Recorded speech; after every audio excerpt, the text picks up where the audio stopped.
ಪ್ರಶಾಂತ್ ಕಿಶೋರ್ ಯಾವ ವ್ಯಕ್ತಿ 2014ರ ದೇಶದ ಕೇಂದ್ರ ಸರ್ಕಾರವನ್ನೇ ಬದಲಿಸುವಂತಹ ಕೆಲಸದಲ್ಲಿ ಭಾಗಿಯಾಗಿದ್ನೋ, ಪ್ರಮುಖ ಘಟ್ಟದಲ್ಲಿ ಭಾಗಿಯಾಗಿದ್ನೋ ಅಂತಹ ವ್ಯಕ್ತಿ ಇವತ್ತು ಬಿಜೆಪಿಯ ಕ್ಯಾಂಡಿಡೇಟ್ ವಿರುದ್ಧ ನಿಂತು ಬಿಹಾರ್ನ ಬಾಂಕಿಪುರದಲ್ಲಿ ಗೆಲ್ತಾನೆ ಅಂತಂದ್ರೆ ಇದು ಕೇಂದ್ರದ ಭಾರತೀಯ ಜನತಾ ಪಾರ್ಟಿಗೆ ಎಚ್ಚರಿಕೆಯ ಕರೆಗಂಟೆ.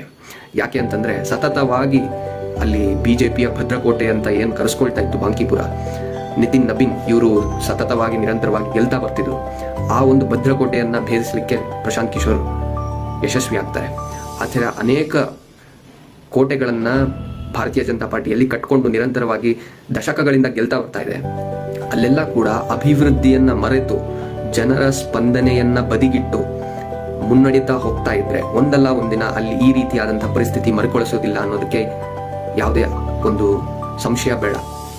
ಹೀಗೆ ಕೆಲವೊಂದನ್ನ ನೆಗ್ಲೆಕ್ಟ್ ಮಾಡ್ತಾ ಹೋದ್ರೆ ನಮ್ಮ ಸಂವಿಧಾನದಲ್ಲಿ ಅಥವಾ ನಮ್ಮ ದೇಶದಲ್ಲಿರುವಂತಹ ಈ ಡೆಮೋಕ್ರಸಿಯ ಒಂದು ಅಸ್ತ್ರ ಏನಿದೆ ಅದು ಜನ ಪ್ರಯೋಗ ಮಾಡ್ತಾರೆ.